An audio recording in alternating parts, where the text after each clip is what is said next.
Hello, everyone. Welcome to another episode of Matters That Matter.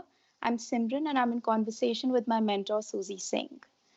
So, we've spoken a lot about emotional hygiene and emotional processing. And oftentimes, we've seen that when somebody goes through an experience where they experience an emotional surge, it is an impulse that we have to isolate ourselves. And even if we try to share our experiences with someone, people don't generally know how to receive somebody's emotions well or how to create a loving, safe space for them, which is full of connection. And so, suffering a lot of times can end up being a very isolating, lonely experience for a lot of people.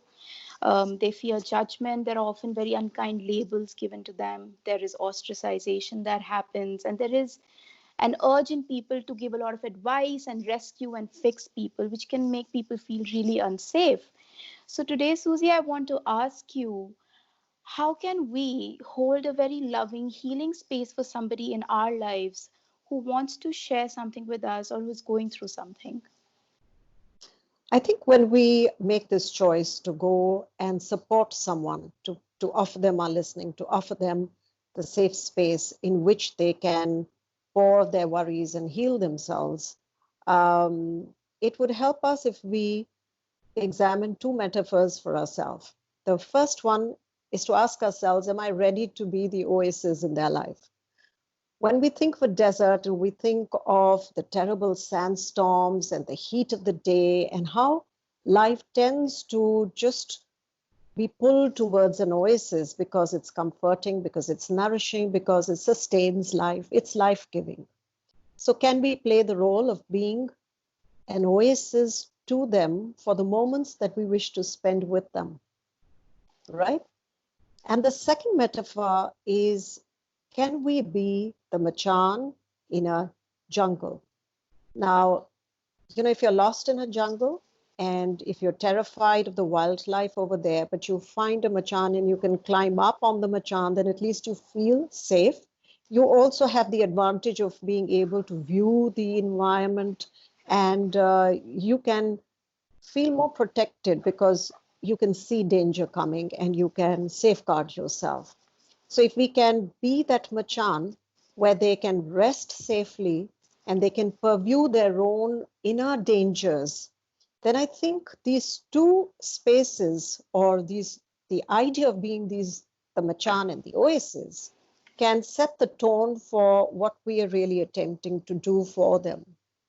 Right. And a lot of us, sometimes, if we are habitual rescuers, we are given to solving people's problems, fixing their issues. We want to always be helpful.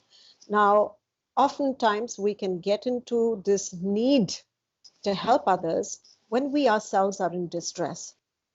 And that is the very first thing we need to be conscious of. If I'm Mm. not feeling composed, if I'm Mm. not in my center, then I am not in the right space to offer that healing environment to them. Right. So the first thing we need to do is hold the space for ourselves if we are feeling unrestful in some way. But if we are feeling calm, if we are feeling okay with our own lives, then we know we can go in, and while we hear them share, we are not going to get triggered or we are not going to get upset, which is probably going to make things worse for them. And that'll defeat the Mm. purpose of holding space for them entirely, right? Absolutely. Yeah. Um, the second thing we need to do is we need to have this ability to be available to them without a watch. It is impossible for us to say, I have 15 minutes, and you can't go in there like a meeting. You can't Right. time how long somebody might need to empty their disturbing, destructive storm inside. So you need to give yourself enough time. You need to be able to say, okay, I'm going in there and however long it takes. So if you're hard pressed for time, Mm. that's probably now the time to do it. Mm. You can't put a clock to someone's problems, right? So if Right. it's an evening where you can, now it could take 15 minutes, it could take them an hour and 50 minutes, but you Mm. should be open ended Mm. about timing. right? Right. Right. Um, I don't know if you've ever had this feeling when, you're sharing with someone and they are sort of slyly looking at their watch and you start wondering, am I imposing them them? Am I being Yeah. overbearing? And that can make you feel even worse. Was, yeah. A lot of times, this happens, like you say, people can feel like a burden on somebody they're sharing they're being vulnerable with. Or a lot of times, I found this in my experience that when you share something with someone or you're being vulnerable with someone, people get awkward and oftentimes they don't know what to say to someone, and so oftentimes they try to sort of rationalize your experience or entirely change it. They try to change the narrative you have, Absolutely. because Absolutely. they feel helpless in not Yeah. being able to immediately take you out of whatever you're feeling. So their sort of intention is to take you out of it. So if somebody struggles with this, they don't know what to say to someone who's feeling really emotional, what should they do? What should they say? Or how should they be So can you when? see how their rescuer mode is switching on at that point in time? Yeah. So it's important that when you go into this space, you drop from your head to your heart to start with. We're not going in there to reason with them. We're not going there to be logical about things. We are going in there to feel what they're feeling, to be with them Hmm. in their feeling, Hmm. right? Right. So we have to remind ourselves, okay, I'm going to drop from my head to my heart and I'm going to go there and be in my feeling space with them. I'm going to open up my emotional body to them and I am going to travel this journey with them without the need to fix their problems or to find solutions for them. So that is the art of listening. When we Hmm. create the ability to listen to them, there is no need to solve problems. We're there sitting with them for as long as they need to, as this broad shoulder, this loving embrace in which they can curl up and cry or place their head upon peacefully and talk about everything that worries them till they feel empty. The idea is to encourage them to empty their feelings out, things that they haven't been able to resolve for themselves. They will find answers to each one of their problems in their emptying out with you. That's the interesting thing about holding space. You don't need to fix anything for anyone. See, Hmm. the answers to all your problems lie within you. That space allows them to rise above their all the tormenting issues, connect with a higher wisdom within themselves, and you're really the prism through which all of that modification or distortion of the truth is happening. And you allow them to actually move through the prism of your space and Hmm. access that truth within themselves. Right. So, holding a listening space where you don't judge, where you are just being and letting them and allowing them and making them feel comfortable about talking, about sharing, about emptying out, where you're not offering your perspectives, your views, your opinions. Uh, you don't introduce your own worldview or mental filters at all. You just Hmm. listen and listen and listen, right? And Right. then to that listening, you bring a degree of understanding. If I was going through this right now, what would I feel? And you Hmm. can actually go back into your own history and recall from a time when you might have been suffering in a similar way so that you can access your empathy for them. Hmm. So bring understanding into that situation, which will allow you to listen better. And if it is a situation that is completely alien to you, that you're encountering for the very first time and you can't really relate with it, let's say you are this young girl and you are offering this space for a mother who's battling postpartum depression. Now, obviously, you have no clue what it would feel like to be in that state, right? Yes.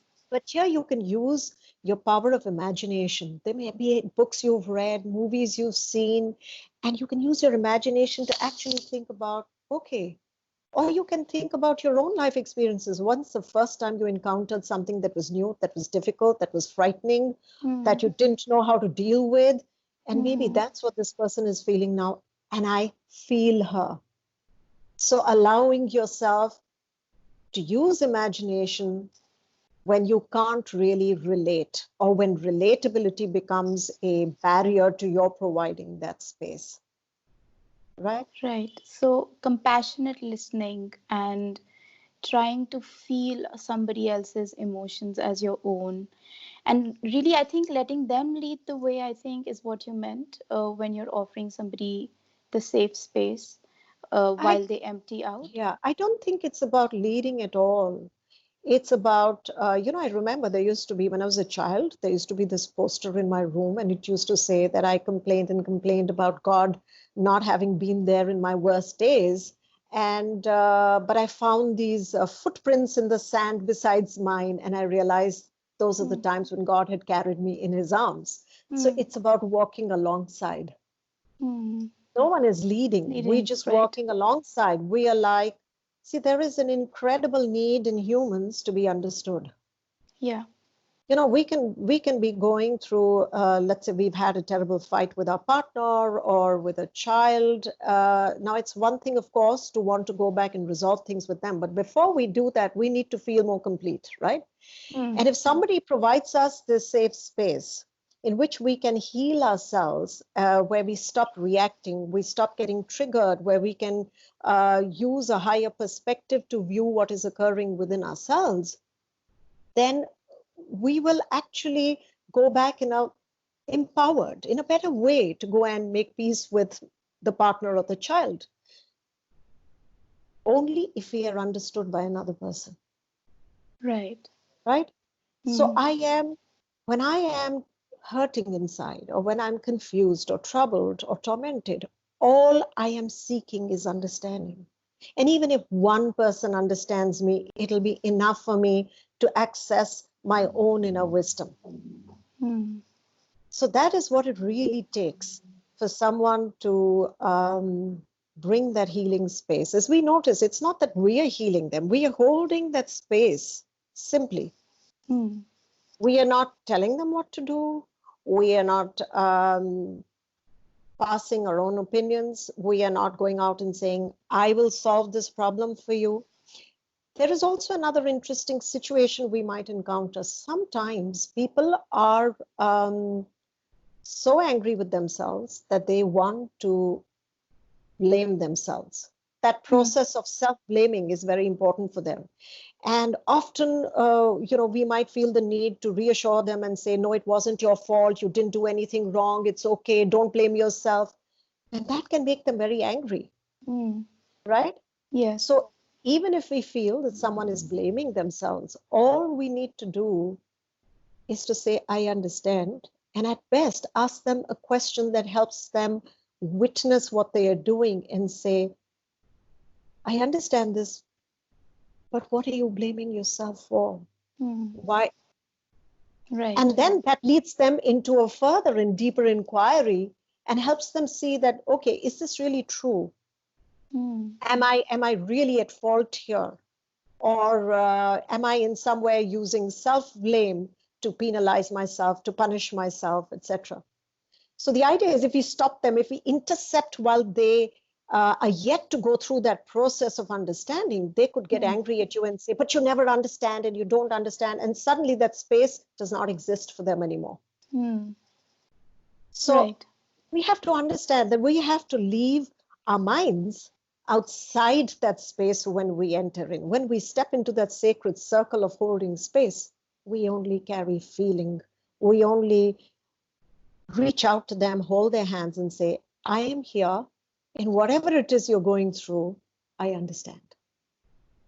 Right. So also not making people's experiences wrong, validating it and understanding Absolutely. it.